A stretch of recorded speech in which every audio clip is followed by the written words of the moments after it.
What's up, everybody? It's your boy Agent, and we're back once again. A long football weekend has ended. Sorry I'm a little late on getting to the Michigan coverage, but I'm here to react to Michigan's win over the weekend against Rutgers. Yes, Michigan, number 2 Michigan hosted unranked Scarlet Knights of Rutgers. Ended up winning 31-7 at home. Fourth game of the season. Michigan goes to 4-0, 1-0 in the Big Ten. Rutgers falls at 3-1 on 1 in the Big Ten. They beat some Power 5 schools, but Northwestern, Virginia Tech are not good teams right now at the moment. And this Scarlet Knight team normally gives Michigan fits, and they did early on in this game, all the way into that third quarter.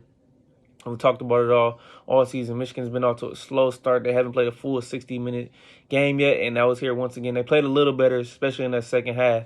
But once again, they have not put together a full 60-minute game yet, and it's against lesser competition. But as we all know, this was Harbaugh's first game back from the self-imposed 3-game suspension. I thought they'd be more fired up and ready to go, and ready to turn the Jets on and put step on the gas and go full throttle and blow this Rutgers team out. But that's not how it happened. Of course, they got to make things difficult and hard. So, first possession of the game, Rutgers gets the ball to start the game. Throws a quick slant. The guy breaks it. Touchdown. Rutgers is up 7-0. Eventually, Michigan scores. Blake gets the ball, scores inside the red zone, 7-7. It's a battle through that first half.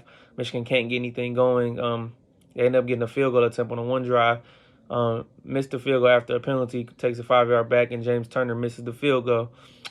Then late to end the second quarter, right before the half, last possession before the first half was over, JJ throws to the ball to the left side of the field to Samaj Morgan, a freshman out of West Bloomfield. It's a nice back shoulder throw. JJ threw it right on the money, and only where Samaj get it, catches it.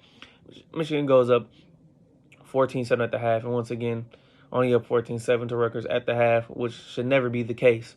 I don't know if this team is bored, like I continue to say, but they have not played, like I said earlier, 60 minutes of football yet, and they continue to do that, and they just cannot keep doing this. It don't look impressive. If they fall down the rankings a little bit out of 2, there's still 2 right now after the new ranking come out. I won't be mad because the other teams have better resumes, such as Florida State, LSU, even Pittsburgh, Ohio State got a big win over the weekend against Notre Dame on the road at the last second. Crazy game, but Michigan doesn't really play anybody yet, and they have not had to force anybody, but they keep sleepwalking in these games. And finally, in the third quarter, Michigan get a little offense going. This first drive, they take almost 8 minutes off and settle for a field goal, which was really disappointing because they were moving the ball super methodical. Now, I will say JJ played a lot better. They only made him throw the ball 21 times, ran the ball 40 times. Blake had 97 yards, 2 touchdowns. We got to get Donovan Edwards going a little bit. I know I'm not going to panic, but it's just been kind of quiet in this offense. So I think we need to open up a little more. Had to get JJ's confidence because early in that game you could tell it was lack a little confidence. But in that third quarter, you could see JJ made some great throws. Colston Loveland had a throw down the seam. Great catch on the money. What really broke the game up was in the third quarter, Rutgers was driving late in that third quarter. Those screen passes, tip. Mike Sanders, still one of the heart and soul of that defense, picks it off and takes it to the house, and that breaks the game open. Michigan scores a late touchdown in that fourth quarter to win 31-7. They didn't cover the spread, by the way, and they haven't covered the spread for anybody who's betting on them. So be careful and beware bettors. But Michigan was, like I said, 31-7. The defense has been great this year. They haven't really played anybody, like I said, but they're doing what they're supposed to do. And but like I said, it hasn't looked impressive. It hasn't looked pretty. They've shown they're a good team, but they haven't shown they're a great team. They have not yet, to me, turned that extra notch up where they putting teams away. Look what Washington's doing, blowing teams out in the first 3 quarters, and Michael Penix gets the rest. So they have to get better throughout the season, or it's going to be trouble when they actually got to play somebody good. And now this is not really about them being Rutgers because we know this is coming. This is about the rest of this schedule. They have 5 games left until they have to play their first true game, in my opinion. That is on the road at Penn State, and that will be all the way not till November 11th. Yes, at Penn State, who's 4-0 right now, looking very good. Just shut our Iowa team out 31-zip. Now let's look at Michigan's next couple games. Next 2 games are on the road, by the way. The first 2 road games of the season against the Big Ten West. That's at 2-2 Nebraska. Beat Northern Illinois and Louisiana Tech. Jeff Sims hasn't been good. This is a Matt Rule team is rebuilding. Michigan should get this win. Then you go on the road at Minnesota 2-2, who just lost to Nebraska, and they were up big in the fourth. I mean, not Nebraska, Northwestern, up big in that game and blew the game. And I haven't been a big fan of PJ Flex's team. They can't run the ball this year. Then you at home against Indiana, who we know that Tom Allen and company are not good at all. They just barely beat Akron in double overtime over the weekend. Then you go at Michigan State, and we know the situation going on there right now with the Mel Tucker thing, and it's just Cali thing. They just got blown out by Maryland. Then you go home to Purdue, who just got smoked by Wisconsin, lost to a really good non-power 5 team in Fresno State. They got Ryan Walters, the first-year coach.